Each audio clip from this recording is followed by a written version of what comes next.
Hello everyone, आप सबका बहुत बहुत स्वागत है हमारे चैनल बेहतरीन स्टडी विद अनुराग। आज हम यूपीएसआई का हिस्ट्री का सिलेबस डिस्कस करेंगे। उसका सेकेंड डे से हमारी हिस्ट्री की रेगुलर क्लासेस शुरू हो जाएंगी, तो प्लीज़ बने रहें हमारे चैनल पे। तो स्टार्ट करते हैं हिस्ट्री का सिलेबस डिस्कशन। सबसे पहले हम एंशियंट हिस्ट्री का सिलेबस डिस्कस करेंगे। पहला टॉपिक क्या है? Pre historic culture in India. ठीक है, उसके बाद प्री हिस्टोरिक कल्चर में क्या क्या चीज़ें आ जाएंगी? पैलेलिथिक, नियोलिथिक जो साइट्स हैं वो सारी चीज़ें आ जाएंगी। ठीक है, उसके बाद Indus valley civilisation, features, town planning, art, religion. ठीक है, इसमें टाउन प्लानिंग जो है वो आप जानते हैं, इससे बहुत सारे क्वेश्चंस बनते हैं। तो जो इंपॉर्टेंट टॉपिक्स होंगे हम उनको और ज़्यादा डिस्कस करेंगे। ठीक है, रफली कुछ भी पढ़ा नहीं जाएगा। थर्ड टॉपिक है Vedic age, society, polity, economy, religion.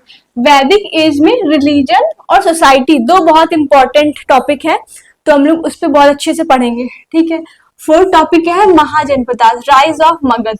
ठीक है, सबसे पहले हम ये डिस्कस कर लेंगे कितने 16 महाजनपदास थे। ठीक है, उसमें सबसे ज्यादा पावरफुल कौन कौन सा था? जैसे मगध था। मगध किस लिए पावरफुल था? ठीक है, वहां की फॉरेस्ट, उसकी लोकेशन की वजह से। तो वो जितनी भी छोटी छोटी चीजें हैं वो सब हम डिस्कस करेंगे।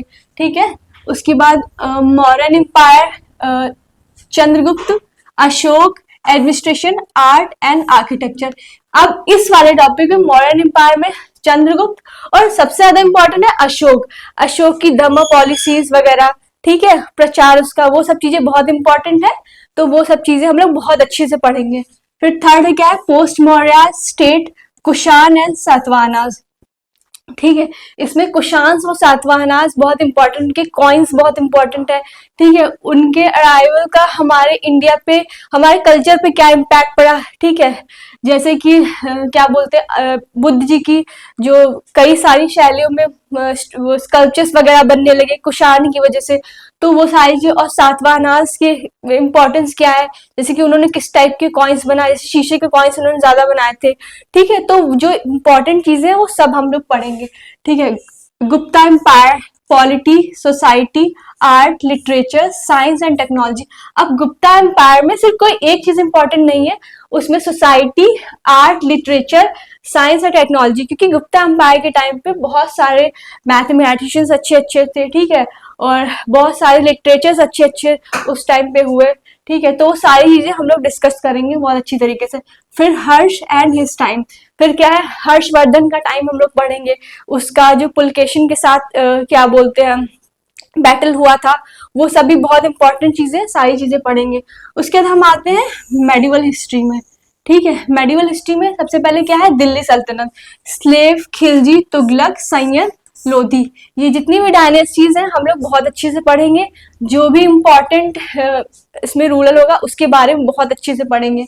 फिर क्या है? Administration, art, architecture of Delhi सल्तनत। दिल्ली सल्तनत का एडमिनिस्ट्रेशन, आर्ट एंड आर्किटेक्चर उसके बाद हम पढ़ेंगे, क्योंकि आर्किटेक्चर भी बहुत इंपॉर्टेंट है दिल्ली सल्तनत का। जैसे कुतुब मीनार है, और कुतुबुद्दीन ऐबक ने जितनी भी चीजें बनाई, या इल्तुतमिश में जितनी भी चीजें बनवाई, वो सब बहुत छोटी छोटी चीजें हैं लेकिन बहुत इंपॉर्टेंट है, डायरेक्टली इससे क्वेश्चन आते हैं। ठीक है, भक्ति मूवमेंट एंड सूफी मूवमेंट। ठीक है, भक्ति मूवमेंट एंड सूफी मूवमेंट मतलब दोनों ही बहुत इंपॉर्टेंट है। सबसे पहले तो साउथ इंडिया से स्टार्ट हुआ था, तो हम लोग वो सारी चीजें रीजनल एरिया से लेकर जितनी छोटी छोटी इंपॉर्टेंट चीजें हैं उनका इम्पैक्ट क्या था, ठीक है, वो सब चीजें हम लोग डिस्कस करेंगे। फिर क्या है? Mughal empire, Babur to Aurangzeb.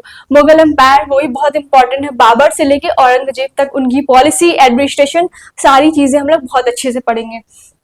फिर क्या है? Mughal administration, society, economy, art and architecture. Mughal में भी एडमिनिस्ट्रेशन और इकोनॉमी और आर्ट एंड आर्किटेक्चर बहुत इंपॉर्टेंट है। बहुत सारे मॉन्यूमेंट्स वगैरह बनवाए थे, शाहजहां ने भी बनवाए थे, ठीक है, अकबर ने भी बनवाए थे। तो जितनी भी चीजें फतेहपुर सिकरी से लेकर दिल्ली में भी जितनी मॉस्क वगैरह बनवाई थी, वो सब चीजें हम लोग बहुत अच्छी तरीके से पढ़ेंगे। फिर क्या है? Regional kingdoms, Vijayanagara, Bahmani, Marathas. ठीक है, अब जैसा ये दक्कन के साइड के किंगडम्स जो है वो भी बहुत इंपॉर्टेंट है। विजयनगर की हिस्ट्री हम बहुत बड़ी नहीं कह सकते, लेकिन है बहुत इंपॉर्टेंट, उससे भी बहुत सारे क्वेश्चन आते हैं और बहुत इंपॉर्टेंट टॉपिक है। ठीक है, मराठा का भी एडमिनिस्ट्रेशन और पेशवा का जो क्रोनोलॉजी वो बहुत पूछी जाती है, तो वो बहुत इंपॉर्टेंट चीजें हैं, हमें बहुत अच्छी तरीके से पढ़नी है। ठीक है, उसके बाद फिर हमारी मेडिवल मॉडर्न हिस्ट्री स्टार्ट हो जाती है। सबसे पहले advent of Europeans in India, सबसे पहले क्या, यूरोपियों का आगमन। ठीक है, सबसे पहले स्टार्टिंग ही मतलब बहुत लोगों को नहीं आती होती, रफली इंसान पढ़ लेता है वन डे एग्जाम्स के लिए, लेकिन रफली पढ़ने से कुछ नहीं होगा, हमें बहुत डिटेल में और सीक्वेंस से अच्छी चीजें पढ़नी होगी। ठीक है, फिर क्या है, British expansion, battles of Plassey, Buxar, Anglo Mysore, Anglo Marathas war. ठीक है, तो ये वॉर्स बहुत इंपॉर्टेंट है, इनकी क्रोनोलॉजी बहुत ज्यादा इंपॉर्टेंट होती है, पूछी जाती है। कभी कभी तो क्या क्या ट्रीटी हुई, ट्रीटी में जो पॉइंट्स होते हैं वो भी पूछ लिए जाते हैं। तो ये सारी चीजें हम लोग बहुत डिटेल में और अच्छे से निमोनिक्स बना के पढ़ेंगे, ताकि आपको अच्छे से याद हो जाए। हिस्ट्री जनरली लोगों को बहुत बोरिंग लगती है, लेकिन हम लोग बहुत अच्छे से डिफाइंड वे में पढ़ेंगे।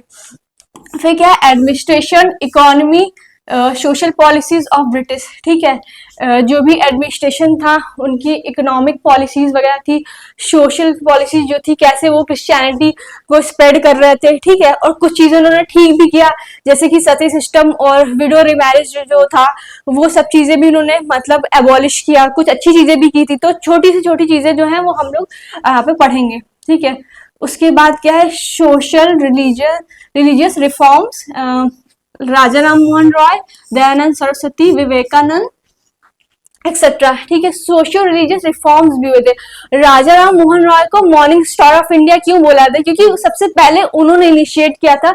बहुत सारी इविल्स थी हमारी सोसाइटी में। ठीक है, लोग जो है ना बहुत ऑर्थोडॉक्स थे रिलीजन को लेकर, तो इसलिए उन्होंने काफी सारे रिफॉर्म्स अच्छे अच्छे किए। दयानंद सरस्वती, स्वामी विवेकानंद ने भी, तो वो सब चीजें भी हम लोग पढ़ेंगे। Revolt of 1857, causes, nature and significance, बहुत ही ज्यादा इंपॉर्टेंट टॉपिक है। इससे डायरेक्ट क्वेश्चन बनते हैं कि क्या क्या इसके रीजंस थे। ठीक है, और कॉजेज भी पूछे जाते हैं, सब चीजें मतलब डायरेक्ट, या किस हिस्टोरियन ने 1857 को फर्स्ट वॉर ऑफ इंडिपेंडेंस बोला है, नहीं बोला, ऐसे वीडी सावरकर ने बोला। तो ये सारी चीजें हम लोग उसमें पढ़ेंगे। फिर क्या है, growth of Indian nationalism, moderates, extremist and revolutionaries. ठीक है, तो हम लोग मॉडरेट और एक्सट्रीमिस्ट के बारे में भी पढ़ेंगे। ठीक है, गरम दल, नरम दल जो थे। ठीक है, और जो उस टाइम पे जो छोटे मोटे जो वो हुए थे, रिवॉल्यूशन हुए थे वो, और उसका क्या इम्पैक्ट पड़ा है, कैसे इंडियन रेवोल्यूशन जो है उसको मोमेंटम प्रोवाइड किया उन रेवोल्यूशनरीज ने। ठीक है, उनका क्या रोल है, वो सारी चीजें पढ़ेंगे। उसके बाद फिर क्या है, Gandhian era, non cooperation, civil disobedience, quit India movement. ठीक है, तो गांधीयन एरा भी बहुत इंपॉर्टेंट है, हम लोग ये सारी चीजें भी पढ़ेंगे। ठीक है, और role of Subhash Chandra Bose and INA, मतलब अलग से एक टॉपिक दे रखा है। ठीक है, इसका मतलब कि काफी इंपॉर्टेंट है, बहुत बड़ा नहीं है लेकिन फिर भी बहुत इंपॉर्टेंट है, इसको भी हम लोग पढ़ेंगे। उसके बाद फिर क्या है, partition of independence, partition and independence of India 1947, मतलब पूरा पार्टीशन तक आपको मॉडर्न हिस्ट्री का सिलेबस पढ़ना है, अप टू पार्टीशन, कैसे गवर्नमेंट बनी। ठीक है, क्या क्या चीजें हुई, किसको किसको कौन सी मिनिस्ट्री मिली, वो सारी चीजें हम लोग पढ़ेंगे। ठीक है, उसके बाद पोस्ट इंडिपेंडेंस भी दे रखा है। ठीक है, जनरली इंडिपेंडेंस तक की सिलेबस होता है हिस्ट्री में, ज्यादा वन डे जो एग्जाम होता है उसमें दिया नहीं जाता, लेकिन यहाँ पे पोस्ट इंडिपेंडेंस तक का दिया हुआ है। ठीक है, इंटीग्रेशन ऑफ प्रिंसली स्टेट। ठीक है, कैसे सरदार वल्लभ भाई पटेल ने जितने प्रिंसली स्टेट थे उनका इंटीग्रेशन कराया था। ठीक है, उसके बाद फिर क्या है, मेकिंग ऑफ इंडियन कॉन्स्टिट्यूशन। ठीक है, इंडियन कॉन्स्टिट्यूशन कैसे बना, कैसे ड्राफ्टिंग हुई। ठीक है, किसका कितना रोल था। ठीक है, वो सारी चीजें हम लोग पढ़ेंगे। फिर the last and the least क्या है, major social political and economic development till present, वो जो प्रेजेंट टाइम तक क्या क्या सोशल एंड इकोनॉमिक डेवलपमेंट हुए, जैसे कि आरबीआई का एस्टेब्लिशमेंट हुआ, ठीक है, 5 ईयर प्लान वगैरह, वो सब कुछ हम वहां तक पढ़ेंगे। और जितनी भी अभी तक भी नई चीजें हुई वो सारा कुछ हम लोग हिस्ट्री में पढ़ेंगे। तो ये था हमारा हिस्ट्री का पूरा सिलेबस, ठीक है। और कोई भी डाउट हो आपको तो हमारे कमेंट सेक्शन में आप बता सकते हैं। तब तक की till then take care, thank you.